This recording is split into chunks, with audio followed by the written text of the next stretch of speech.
Bismillahirrahmanirrahim. Assalamualaikum warahmatullahi wabarakatuh. Alhamdulillahi rabbil alamin. Wabihi nasta'inu ala umuri dunya waddin. Wassalatu wassalamu ala ashrafil anbiya'i wal mursalin, Nabiina Muhammadin wa ala alihi wa sahbihi wa man ittaba'ahum bi ihsan ila yaumiddin, amma ba'd. Faya ma'syaral muslimin wal muslimat, usikum wa nafsi bitaqwallah, faqad fazal muttaqun. Qala Allah ta'ala: ya ayyuhalladzina amanu taqullaha haqqa tuqatih wa la tamutunna illa wa antum muslimun. Alhamdulillah, para hadirin jamaah yang dirahmati Allah Ta'ala, sebelumnya marilah senantiasa kita panjatkan puji syukur kehadiratnya atas segala limpahan nikmatnya kepada kita, terutama sekali nikmat iman, Islam, sehat, afiat.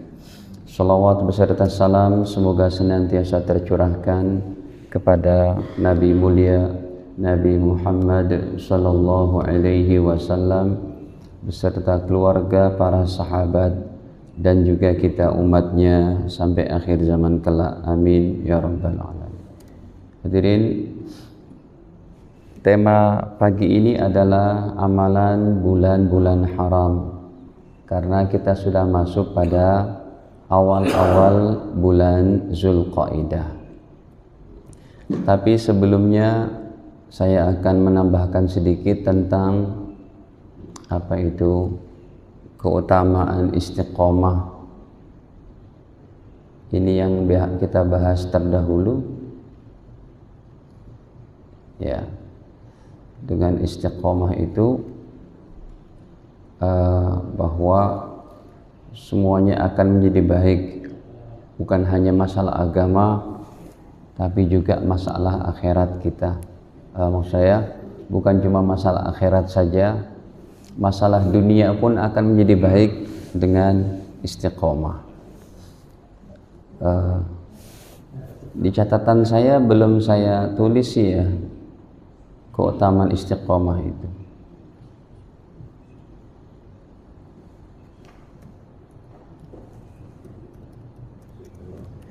Keutamaan istiqomah ini kami ambil dari dua dalil saja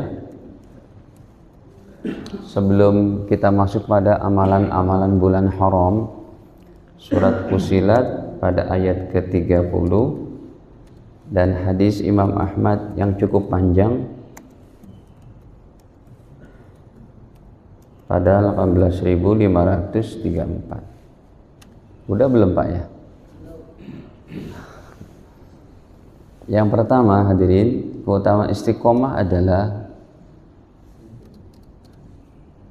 orang yang istiqomah pasti dicintai Allah dan Rasulnya.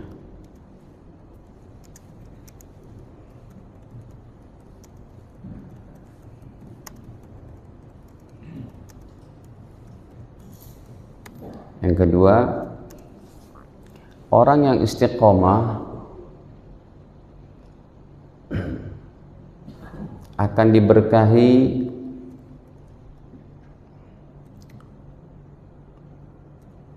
segala urusannya, urusan pekerjaan, rumah tangga, anak, urusan dagang, urusan kantor, diberkahi. Yang ketiga, orang yang istiqomah ya banyak memberikan kebaikan kepada orang lain.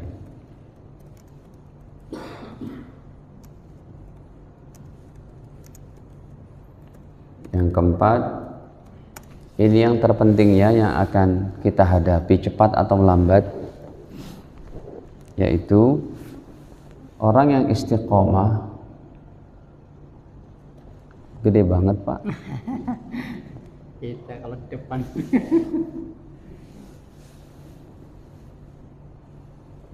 Ya. Orang yang istiqomah ketika sakarat maut, Allah akan kirim jutaan malaikat.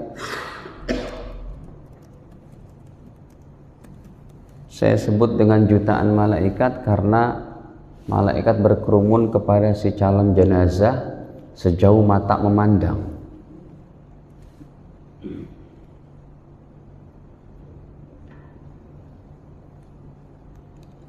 Dengan wajah putih berseri seperti matahari pagi.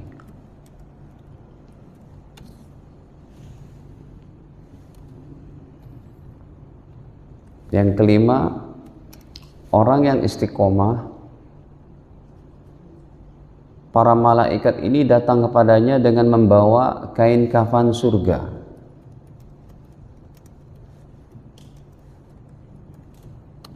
Ini langsung bahasa Indonesianya ya. Kalau bahasa hadisnya cukup panjang. Yang keenam, mereka juga membawa parfum surga, minyak wangi surga. Begitu Allah ingin memuliakan orang yang istiqomah ini. Ya. Untuk apa kain kafan dan parfum surga ini? Untuk orang yang nyawanya sudah dicabut, lalu dibungkus, dikafani dengan kafan surga. Ini terjadi secara alam malakut. Alam malakut adalah alam malaikat. Yang ketujuh, datanglah ketuanya para malaikat, ya, malaikat maut, ya, mencabut nyawanya sambil mendoakan.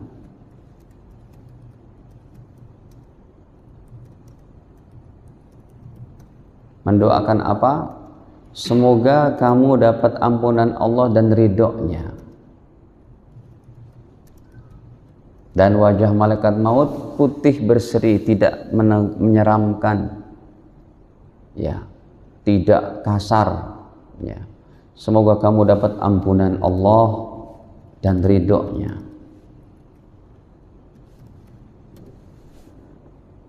Yang kedelapan, nyawanya dicabut mengalir seperti air ditumpahkan dari botol, lembut sekali.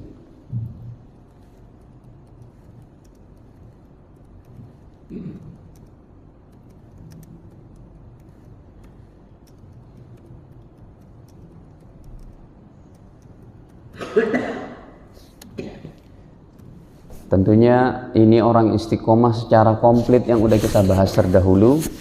Orangnya baik, ya, rajin ibadah, tutur kata baik, dengan orang lain baik, dengan anak istri baik, dengan keluarga baik, tetangga baik, dengan teman sekantor baik. Kan udah kita bahas tuh paket komplitnya. Nih, berakhlak baik, di mana saja. Oh, tapi anak istri nggak ada di sini. Ya, jadi orang yang baik, ya, jadi tetangga yang baik, jadi pejabat yang baik, jadi rakyat yang baik. Pokoknya kalau bicara istiqomah itu paket komplit. Bahkan kalau pejabat bertakwa kepada Allah, derajatnya disebut oleh Nabi dalam hadis melebihi orang yang rajin tahajud, yang rajin puasa. Hebat ya Pak, Islam itu mengapresiasi orang yang bertanggung jawab terhadap orang banyak. Kalau orang rajin puasa sunnah, rajin tahajud, kan untuk dirinya sendiri. Tapi kalau jadi pejabat yang soleh, manfaatnya untuk khalayak ramai. Kan statementnya begini, ulama tinggi derajatnya karena mereka mengajarkan ilmu dan mengamalkan. Mengajarkan ilmu dan mengamalkan. Nggak cukup punya ilmu aja tuh, harus mengamalkan. Yang kedua, orang kaya derajat tingginya menjadi dengan apa? Banyak sodakohnya. Yang ketiga, orang miskin bisa tinggi derajatnya dengan apa? dengan tangisan dan doanya. Yang keempat, para pejabat menjadi tinggi derajatnya di sisi Allah dengan apa? Dengan tanda tangan dan kebijakannya yang diridhoi oleh Allah. Para mujahid menjadi tinggi derajatnya dengan apa? Dengan pembelaan mereka terhadap agama Allah, dengan jiwanya bahkan darahnya. Ya. Demikian hadirin, statement-statement seperti itu. Atau saya contohkan hadisnya deh. Jadi kalau kita bicara istiqomah, pokoknya paket komplit. Nggak ada amalan yang lebih tinggi daripada istiqomah. Iman dan amal soleh nggak boleh kan setahun 2 tahun. Tahun depan nih kita panjang umur lagi, ketemu Ramadan lagi. Ya udah, Ramadanan lagi, puasaan lagi, terawehan lagi, sahuran lagi, takjilan lagi. Tahun-tahun depan lagi kita masih panjang umur, begitu terus. Emang ada yang mau ngambil cuti, Pak? Ustadz, saya ngambil cuti 1 tahun gitu. Cuti karena apa? Udzur syar'inya apa? Ini lihat, saya tampilkan ini ya, pejabat penyelenggara pemerintah yang dia istiqomah, yang dia rajin ibadah, bertakwa, lebih tinggi daripada 6 orang. Disebutkan pejabat yang adil dulu, pemimpin yang adil. Hadisnya Sahih Bukhari.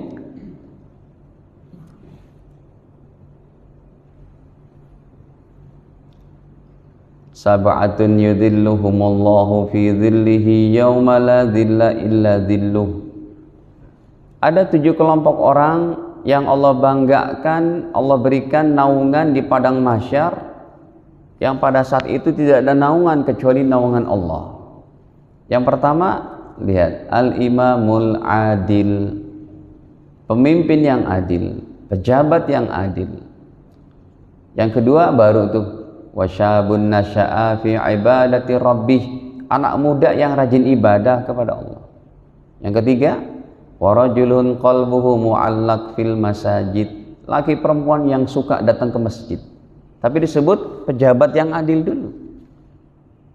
Yang keempat, warajulani tahabba fillah istama'a alaihi wa tafarraqa alaihi, orang yang dia berkehidupan, bersosial, bermasyarakat dan menjaga ukhuwah Islamiyah. Ya, bertemu karena Allah, berpisah karena Allah. Yang kelima, warajulun talabathum ra'atu dzati mansabin wa jamal faqal inni akhafullah, laki perempuan yang diajak mesum tapi dia berkata saya takut kepada Allah. Yang keenam, warajulun tasaddaq akhfa hatta la ta'lam shimalu ma tunfik yaminuh, orang yang bersedekah begitu ikhlasnya sedekahnya sehingga apa yang disedekahkan oleh tangan kanan, tangan kiri tidak mengetahui. Ini arti kiasan dari begitu ikhlasnya. Yang ketujuh terakhir, warajulun dzakarallaha khaliya, seseorang yang dia berzikir, ingat kepada Allah dalam kesunyian, bangun jam 2 malam, jam 3, fafadat ainah, ingat dosa-dosanya dan takut akan siksa Allah Ta'ala, dia menangis bercucuran air mata. Tapi yang disebut oleh Nabi pertama apa? Pejabat yang keren, pejabat yang bertakwa. Baik, hadirin, kemudian kita lanjutkan dulu. Yang ke-9, jadi nyawanya, yang ke-8, nyawanya dicabut dengan lembut seperti air mengalir. Yang ke-9, setelah dicabut nyawanya orang yang baik ini, yang istiqomah, ya, dipegang oleh malaikat maut nyawanya. Kemudian dikafani dengan kafan surga dan dibaluri dengan minyak wangi surga.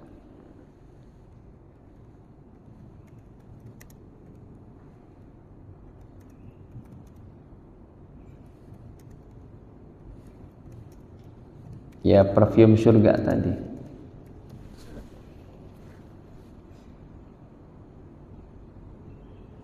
Yang kain kafan dan minyak wangi surga ini nggak bisa dibeli dengan harta seberapapun. Ini hanya bisa dibeli dengan ketaatan kepada Allah, kebaikan hati dan amalan. Ya, hadirin, sebagaimana pernah saya bawa jamaah umroh. Ini pun jamaah haji kita akan berangkat tanggal 18 Juni insya Allah. Ya. Ada 2 bis. Saya bawa jamaah umroh nih, ya, karena kita ada ikut bekerja dengan beberapa travel. Saya bekerja jadi guide gitu ya. Satu kali umroh itu pernah dengan para pejabat, dengan para pebisnis, eksekutif gitu ya. Pak Ustadz, kita mau ke itu dong, beli minyak wangi untuk oleh-oleh nih.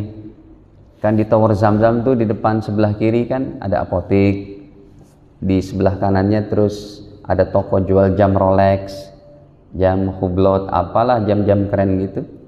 Di sini lagi ada yang jual minyak wangi, sebelah sana lagi Bin Daud. Terus sampai ke sana ada di dekat Intercontinental ada KFC kan gitu. Baik, udah sampai ke tokonya, tolong tanya Pak Ustadz berapa? Saya tanya, Pak, ini berapa? Kam hadza bikam real hadza? Mereka jawab, hadza salas alaf real. Ini 3.000 real katanya. Ya ini orang-orang kaya Pak. Mereka saya lihat sendiri beli kacamata hitam riben karena mau jalan-jalan ke Uhud, ya, mau jalan-jalan kemana? Ke seputar Mekah, bukan ke Uhud, ke Ji'ronah, ke macam-macam lah ke tempat di Mekah kan, ke Mina kan panas tuh. Mereka beli kacamata riben aja nggak pakai mikir berapa nih, $1.000, main bayar aja gitu. Mungkin duitnya nggak habis-habis gitu ya. Jadi berapa nih Pak Ustadz? Kata mereka 3.000 real. Ada salah satu dari mereka bilang, Pak Ustadz mau nggak satu? Saya bilang, Pak mendingan mentahnya aja deh Pak. Ngapain kita pakai minyak wangi yang 10 juta segini? Mendingan mentahnya, kelihatan nyata manfaatnya untuk anak yatim yang saya asuhkan gitu. Ini minyak wangi surga yang nggak bisa dibeli dengan seberapa pun. Kita dikasih minyak wangi gitu aja seneng banget Pak. Dipakai sepekan itu nggak hilang-hilang. Baik, nomor 10. Setelah nyawanya dikafani secara alam malaikatnya. Kalau jenazahnya ya baru saja meregang nyawa dari badan, ya kan? Masih begitu mungkin. Anak istri masih menangis, keluarga ya handai tola. Ini alam malaikatnya. Setelah dibalut dengan kafan surga, diminyak wangikan, nomor 10, nyawanya dibanggakan. Di langit ke-1 sampai ke-7. Nyawanya dibanggakan di langit pertama sampai langit ke-7. Ini kata Nabi nih. Hadis Nabi yang saya terjemah langsung. Ya. Setelah berada di langit ke-7,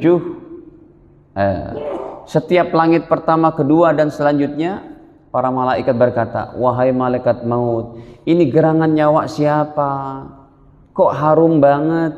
Kata malaikat maut, ini nyawa hamba Allah yang istiqomah dalam hidupnya.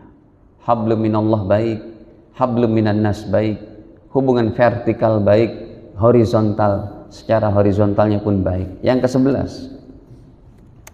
Kemudian apalagi ini di bulan haram, kayaknya Allah nggak kasih kita istirahat Pak. Sejak bulan Rajab, Sya'ban itu bulan-bulan hebat semua. Rajab, Sya'ban, Ramadan, Syawal, ini udah masuk Zulqaidah. Ya, 2 pekan lagi jamaah haji sudah mulai take off nih.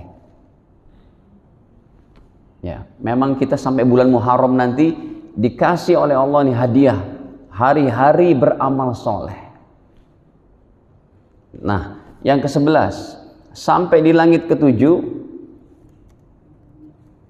nyawanya sampai di langit ke-7, Allah berfirman, wahai para malaikatku, letakkan nyawa hambaku ini yang soleh, yang istiqomah di Iliyin, tempat penyimpanan nyawa orang-orang beriman, tempat penyimpanan nyawa orang-orang soleh, namanya Iliyin.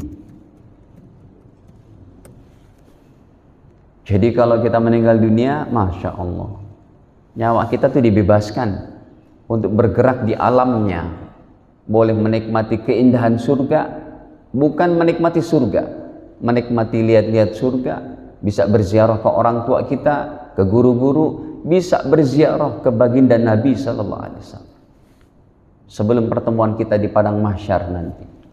Yang ke-12, kemudian proses secara alam syariat manusianya berlaku, dimandikan, dikafankan, disolatkan, dikuburkan. Setelah jasadnya berada di kubur, lalu Allah berfirman, kembalikan nyawanya ke dekat jasadnya untuk mendapatkan pertanyaan kubur. Dan nomor 12, mudah menjawab pertanyaan mungkar nakir. Man rabbuka wa ma dinuka wa man nabiyuka wa man ikhwanuka wa ma ilmuka wa ma kitabuka. Dijawab dengan baik. Allah, Nabi Muhammad, Islam, Muslimun, Al-Quran. Dijawab dengan lantang, dengan baik. Ke-13, setelah beliau menjawab seperti itu, maka Allah lanjutkan firman-Nya, wahai para malaikatku, ini hamba-Ku yang baik. Itu kain kafannya dibeli dari pasar apa itu? Kalau di sini pasar apa Pak belinya? Pasar apa terdekat sini? Pasar Klender? Lumayan jauh ya di sana. Di sini kan yang dekat. Kata Allah, itu kain kafannya yang dibeli di pasar Klender, semeter cuma 100 ribuan. Kata Allah, ganti dengan baju surga di kuburnya ini.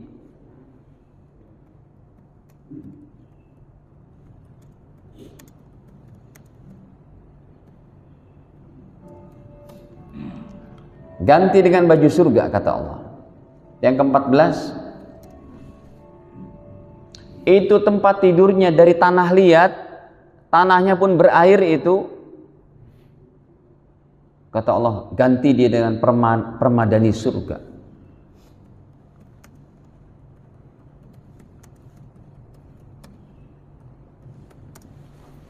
Kemudian kata Allah Ta'ala, para manusia memandang kuburannya cuma 1 meter kali 2 meter. Apa kata Allah? Luaskan kuburnya sejauh mata memandang.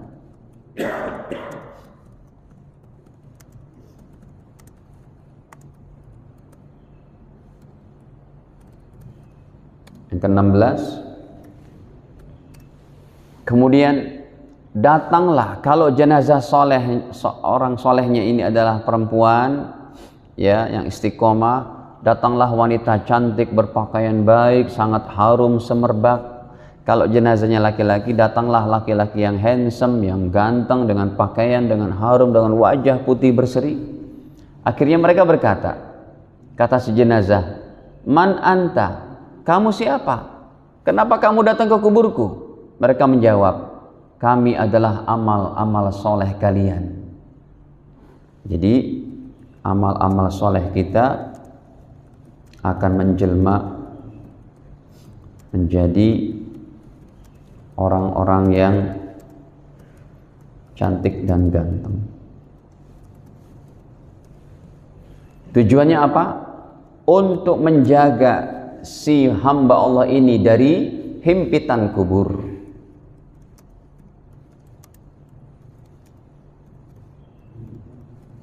Dari siksa kubur. Sholatnya, puasanya, zakatnya, hajinya, akhlak mulianya, semua menemani di alam kubur. Kemudian ke-17,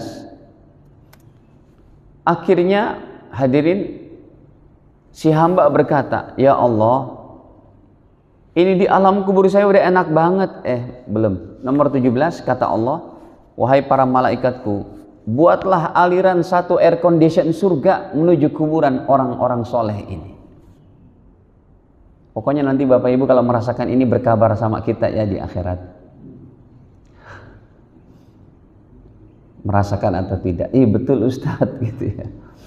17 kata Allah, buatkan satu aliran, ini terjemahan bebas saya, satu aliran AC surga sangat harum, sejuk, semerbak, ya, menuju ke kuburan hamba-hambaku yang soleh ini, yang istiqomah.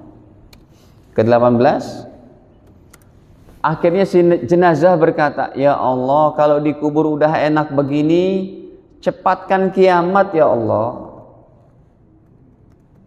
Emang kamu mau ngapain mas? Mau dicepatin kiamat? Supaya saya segera bisa menikmati kenikmatan surga yang lebih hebat bersama anak istriku. Disebut tuh anak istriku. Ya, supaya saya bisa menikmati surga ya, yang lebih nikmat bersama anak istriku, bersama keluarga aku. Yang ke-19, kemudian Allah katakan, wahai hambaku, udah kamu tidurlah sebagaimana tidurnya pengantin baru.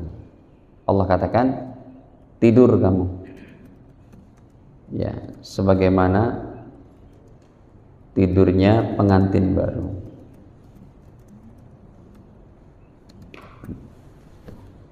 Nah, setelah itu nomor 20 baru apa? Ditiup sangkakala. Dia tidur tuh. Begitu nyenyaknya, bangun-bangun, malaikat Israfil sudah tiup trompet ke kebangkitan kiamat. Ya, baik. Nah, hadirin, sekarang kita sudah masuk pada bulan-bulan haram. Begitu mulianya bulan Zulqa'dah, Zulhijjah, Muharram dan Rajab, sampai Allah sebutkan dalam surat At-Taubah pada ayat 36. Nanti hadisnya riwayat Imam Bukhari pada 3025.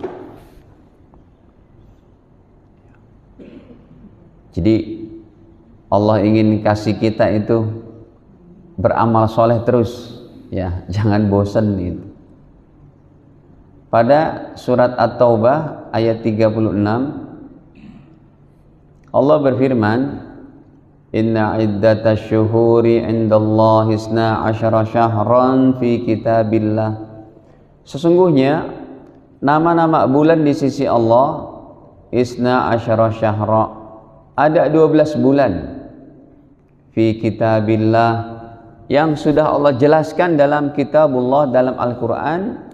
Yauma khalaqas samawati wal arda, sejak Allah ciptakan langit dan bumi. Jadi sejak langit bumi tercipta, sudah tercipta 12 bulan ini. Ya, Muharram, Safar, Rabiul Awal, Rabiul Akhir, Jumadil Ula, Jumadil Akhirah, Rajab, Sya'ban, Ramadan, Syawal, Zulqaidah, Zulhijjah.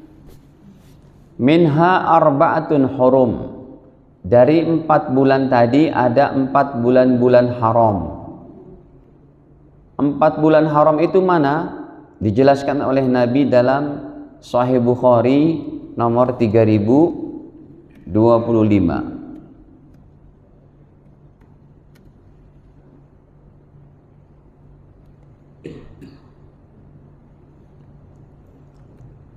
Ini mana 4 bulan haram itu? Kata beliau, minha arba'atun hurum, 4 dari 12 bulan tadi ada 4 bulan haram. Salah satu mutawaliyat, 3 bulannya berturut-turut. Nih kita baru masuk nih, kurang lebih sekarang tanggal 2 atau tanggal 3 Zulqaidah. Ya, kita baru masuk salah satu mutawaliyat, 3 bulannya berturut-turut, Zulqaidah, Zulhijjah, wal Muharram. 90 hari. 90 hari hari-hari ibadah. 90 hari zikir Bapak Ibu dilipat ganda. 90 hari tahajud puasa sunnah Anda dilipat ganda. Tapi Allah Maha Kasih dan sayangnya, kalau ada seorang hamba berbuat dosa di bulan ini, tidak dilipat ganda. Jadi kalau perbuatan dosa nggak dilipat ganda, itu menunjukkan Allah begitu sayangnya kepada hambanya. Ya. Jadi kalau dosa bukan pelipatan kuantitas. Kuantitas tetap tidak berubah. Yang berubah itu kualitas perbuatan dosanya itu. Ya, begitu sangat dibenci oleh Allah perbuatan dosa di bulan-bulan ini, bukan kuantitasnya, tapi kualitasnya. Kalau Rajab udah tuh dulu, udah lewat nih sendirian. Wa Rajab, yang satu lagi bulan Rajab. Nah, ini hadirin, berarti amalan yang pertamanya adalah pada bulan haram ini tingkatkan amal soleh secara umum atau semangat beramal soleh.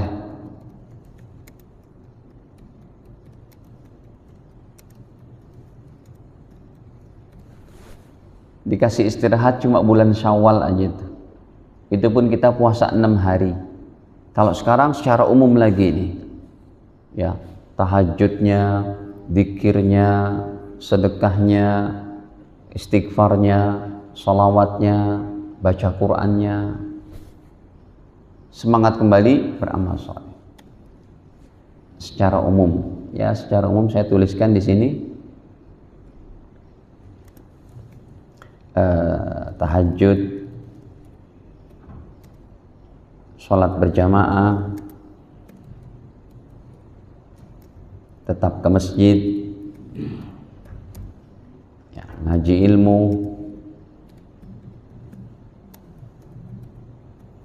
sedekah, baca Quran, dan lain-lain.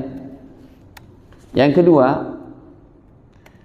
mulai hari ini Bapak Ibu yang tidak ada tanggungan puasa wajib boleh berpuasa sunnah semaunya, sebanyaknya. 3 bulan juga boleh, tapi dibatalkan pada 4 hari, Idul Adha dan hari tasyrik yang 3, jadi 4 hari. Dalilnya mana?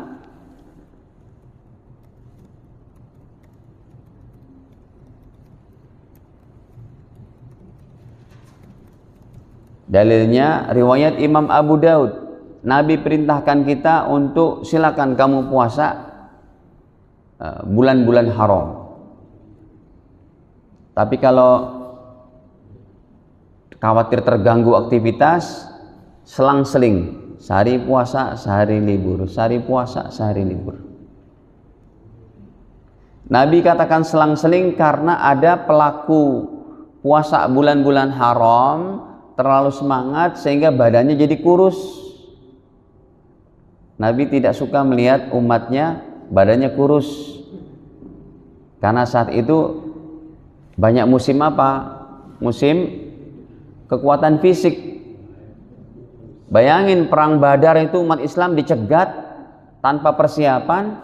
Umat Islam cuma 300 orang, 313. Orang kafirnya berapa? 1000. Tapi karena fisik mereka kuat, kalah itu orang kafir. Tentunya dengan pertolongan Allah. Kan gitu. Ya, sampai dijadikan apa? Sholawat Badar itu loh. Ya, tawasul dengan Badar. Gimana sih bunyinya tuh? Bukan tola'al. Gimana? Gimana bunyinya Pak Imam? Ingat gak? Tawasul Badar itu. Bukan tola'al badru.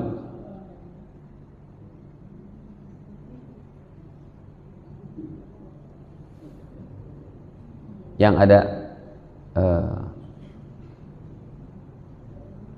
tawassalna bismillah gitu, bi ahlil badr ya Allah gitu. Apa sih bunyinya, lupa.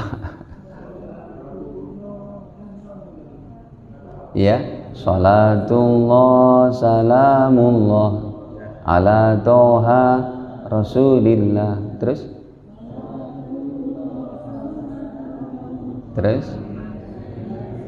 Habibillah.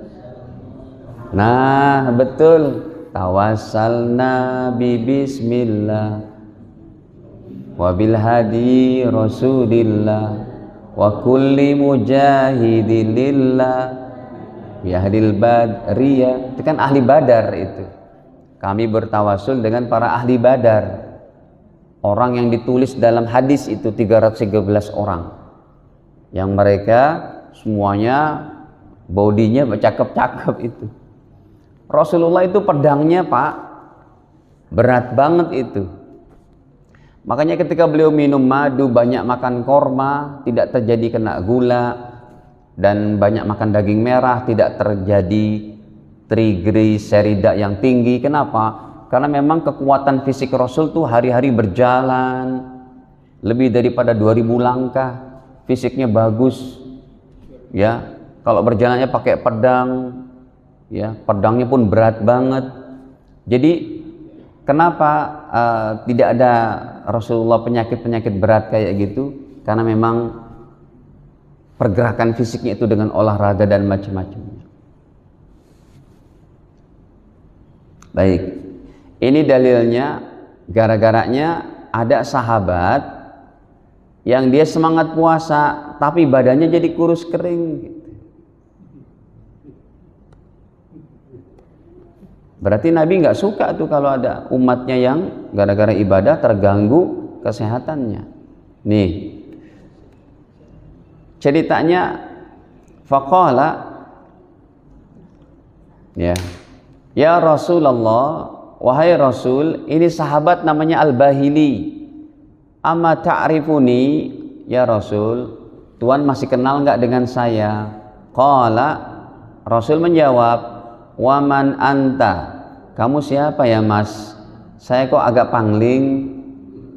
Qal, ana Al-Bahili, saya Al-Bahili ya Rasul, alladzi ji'tuka amal awal, yang bertemu dengan Tuhan tahun kemarin.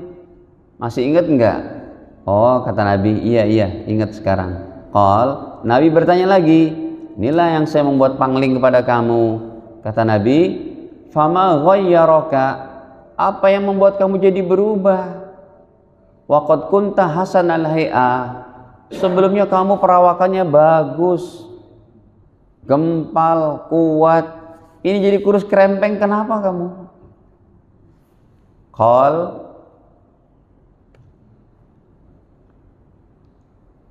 beliau menjawab, ma akaltu ta'aman illa bilailin, saya selalu puasa siang hari ya Rasul, mundu faraqtuka, sejak berpisah dengan Tuhan tahun kemarin. Saya pulang ke kampung saya puasa terus setiap hari. Faqala Rasulullah, Nabi bersabda, lima azabta nafsak, kamu ini kenapa kamu siksa dirimu? Puasa tiap hari jadi kurus begini. Ya. Jadi setelah Rasul meninggal pun peperangan-peperangan terjadi terus itu. Ya, sebagai fitnah-fitnah dari penyebaran agama Islam. Bahkan kurang puas juga orang kafir munafikin menyerang mereka, dihantam dari dalam tuh. Dibeli keimanan beberapa orang supaya menusuk dari dalam. Terjadilah peperangan antara Sayyidah Aisyah dengan Muawiyah. Yang namanya terkenal dengan perang apa? Siffin. Perang Jamal. Kalau Muawiyah dengan Ali perang Siffin. Terjadi peperangan di antara sahabat setelah Rasul meninggal. Kenapa? Kurang puasnya itu para munafikin, ya, menyerang secara terang-terangan, akhirnya ditusuk dari dalam. Jadilah boneka-boneka orang taat di antara mereka, kayak Abdullah bin Saba, si Yahudi yang pura-pura masuk Islam. Inilah yang menjadi tangan berdarah, tangan berdarahnya wafatnya Sayyidina Utsman. Masih ada tuh Qur'annya di Turki, di museumnya itu. Qur'an yang unik banget, nggak ada harokatnya, cuma tulisan Arab asal-asalan gitu. Maksudnya nggak beraturan, ya.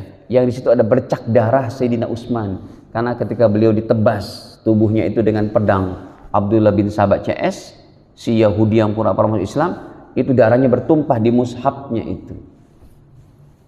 Kata Nabi, kenapa kamu siksa dirimu? Akhirnya Nabi bersabda, sum syahras sabri, puasa kamu awas ya, nggak usah puasa tiap hari. Pertama puasamu silakan Ramadan saja. Wa yauman min kulli syahrin, dan 1 hari setiap bulan. Ini menunjukkan minimal puasa sunnah itu sehari, bukan 3 hari, tapi 1 hari minimal.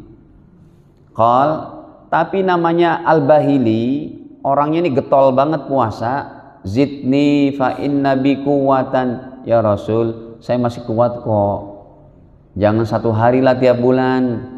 Kata Nabi, sum yaumin, ya udah 2 hari deh gitu. Zidni, tambahin lagi dong ya Rasul. Kata Nabi, kamu ini minta nambah-nambah, badanmu lo jadi kurus. Sum salah satu ayam, ya udah 3 hari setiap bulan. Inilah 3 hari ada yang menyatakan di bulan purnama. Padahal puasa 3 hari itu nggak mesti bulan purnama. Boleh tanggal 1, boleh tanggal 15, boleh tanggal 29, boleh tanggal 13, 14, 15 pas bulan purnama. Yang penting 3 hari. Dia minta lagi, zidni, tambahin lagi dong ya Rasul, saya masih kuat kok. Kata Nabi, sum minal hurum. Nah, silakan kamu puasa di bulan-bulan haram. Watruk, tapi jangan tiap hari ya, selang-seling aja. Sum minal hurum watruk, sum minal hurum watruk. Puasalah di bulan-bulan haram, tapi jangan tiap hari, karena badanmu begini. Kalau Bapak Ibu badannya sehat, afiat, bagus, tidak berkurang kesehatannya, silakan tiap hari. Begitu kata Imam Syafi'i. Karena Rasul mengatakan selang-seling dengan alasan apa? Si Bahili ini badannya apa? Kurus kering.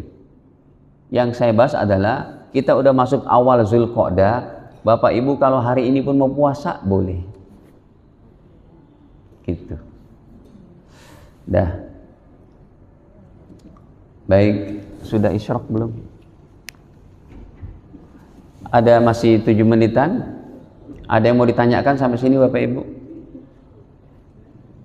Kayaknya kemarin-kemarin kita belum bertanya jawab. Nanti ini pembahasannya kita lanjutkan, masih amalan-amalan bulan haram. Masih banyak. Ya. Ya, silakan Mas. Tentang proses kematian pada waktu malaikat maut datang itu kan semacam proses ya. Ya.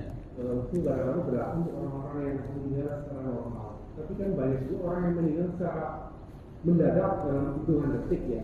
Karena kecelakaan, jatuh karena bom, karena peperangan, karena mungkin kayak tiba-tiba gitu ya. Dari mulai hidup juga kalau mati itu hitungnya detik. Proses pemberian parfum, kasih dalam tanggung jawab, hiburan itu berlaku. Tetap berlaku, kan itu di alamnya, di alam malaikat yang gaib yang nggak bisa kita lihat. Itu berada dalam alam malakut. Alam ada 3, alam nasud, alam manusia, alam malakut, alam malaikat, alam ilahud, alam ketuhanan.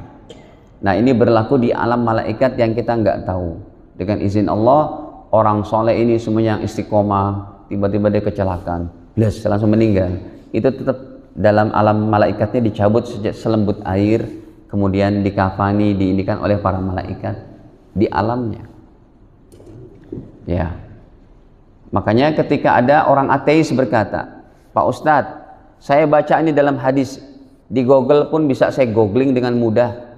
Kalau orang yang nggak taat disiksa dalam kubur, ya udah, nanti saya pesan sama anak istri saya, kalau saya mati dibakar aja saya jadi abu, nggak usah dimasukkan ke alam kubur, jadi saya nggak ada sisa kubur. Kan logikanya gitu.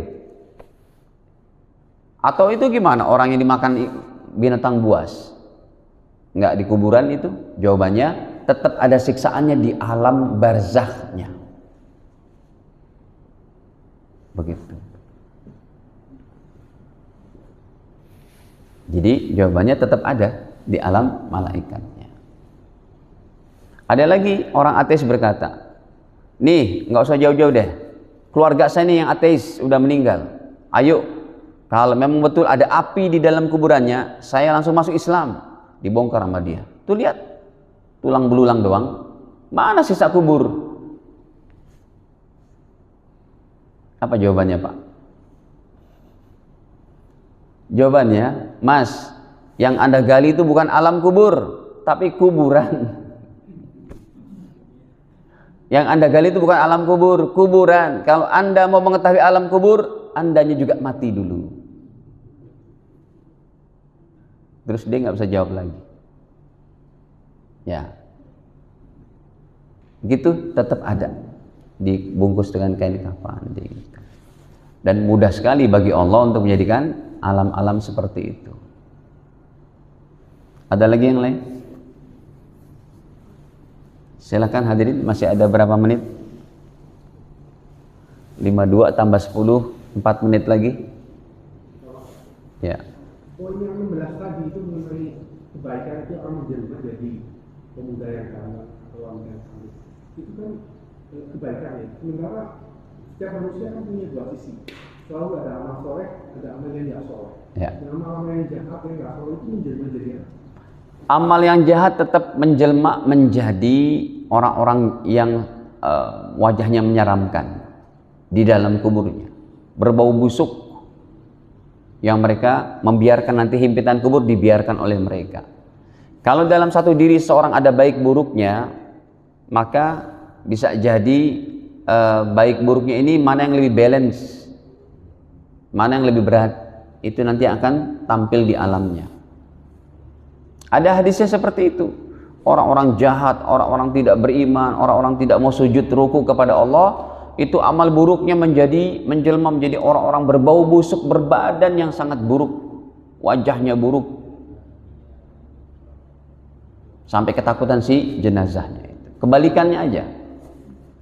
Nah, kalau memang satu orang ada amal buruk dan baik, insya Allah Allah memandang yang amal buruknya, atau kalau memang beratnya lebih ke amal buruk, ya itu salah satunya mengalahkannya. Makanya kita diperintah itu, ya, banyak istighfar, bertobat. Nah, kalau orang Islam dengan istighfar dan tobatnya, insya Allah yang ada tinggal amal baiknya saja, dan orang-orang yang amal soleh saja yang menemani kita di alam kubur. Ya, penting kita untuk selalu beristighfar. Cukup hadirin? Ya. Waalaikumsalam. Sekarang ini kan berkembang statement bahwa yang penting jadi orang baik, sementara sholat kadang-kadang sholat sudah disepelekan, jadi yang penting berbuat baik. Itu prosesnya gimana? Yang penting kita Islam baik tapi nggak sholat. Kita sekarang banyak tuh. Ya. Jawabannya sebagaimana yang sudah kami jelaskan. Orang yang baik, yang istiqomah, paketnya komplit. Hablum minallah baik, hablum minannas baik.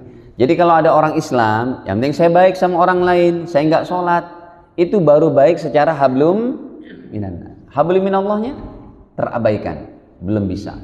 Masih belum terlepas dari ancaman siksa kubur. Atau dia baik juga kepada Allah, kebalikannya. Taat ke masjid gini gitu, tapi dengan tetangga nyakitin, omongan tuh mudah sekali untuk apaan lo gini gitu dan macam-macam. Orangnya ego, pelit dan macam-macam. Itu tetap nggak terlepas dari siksa kubur. Makanya pembahasan istiqomah itu paket komplit. Kayaknya udah saya tulis deh, istiqomah paket komplit. Mana sih? Kalau tidak salah tuh kemarin-kemarin udah saya tulis. Yang namanya tuh ibadah paket komplit ada dua. Hablum minallah baik, hablum minannas juga baik. Jadi jawabannya kalau yang tadi, dia belum baik, hablum minannas. Atau gini, bukan orang Islam, non muslim. Ustadz dia baik loh Ustadz. Masa disiksa di akhirat Ustadz? Betul loh, sama tetangga baik, omongan baik, santun. Masa disiksa? Jawabannya, iya belum komplit Pak.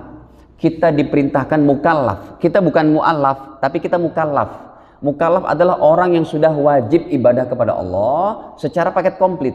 Jadi kalau ada non muslim, dia baik dengan tetangga, dengan atasan, dengan bawahan, tapi dia tidak beriman kepada Allah, masih menyakiti Allah, berarti belum komplit. Itu akidah kita. Kalau mereka masih meyakini yang penting saya baik, ya udah, ketemu aja nanti sama kita di padang mahsyar gimana nanti. Pokoknya dalam hal ini akal tidak boleh mengalahi dalil. Gitu. Dalil dulu, baru akal, baru pengamalan. Kan ada akal yang mengalahkan dalil kayak tadi. Yang penting saya baik.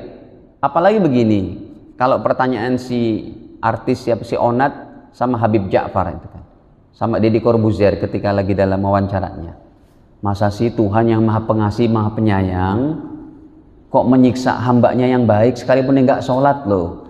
Jawabannya tadi, kita diperintah oleh Allah bukan cuma baik kepada manusia. Baik kepada manusia itu banyak dalil di dalam Al-Quran, tapi kamu harus baik kepada Allah sebagai penciptamu, itu lebih utama. Makanya paket komplit. Itu aja jawabannya. Dalil dulu baru akal kita. Dah, semoga Allah berikan kepada kita kebaikan-kebaikan di bulan haram ini, dan supaya kita bisa melanjutkan amal-amal soleh kita lebih baik lagi. Amin ya rabbal alamin. Kita tutup saja dengan kafarah majelis. Subhanakallahumma bihamdik, asyhadu an la ilaha illa anta astaghfiruka wa atubu ilaik. Wassalamualaikum warahmatullahi wabarakatuh.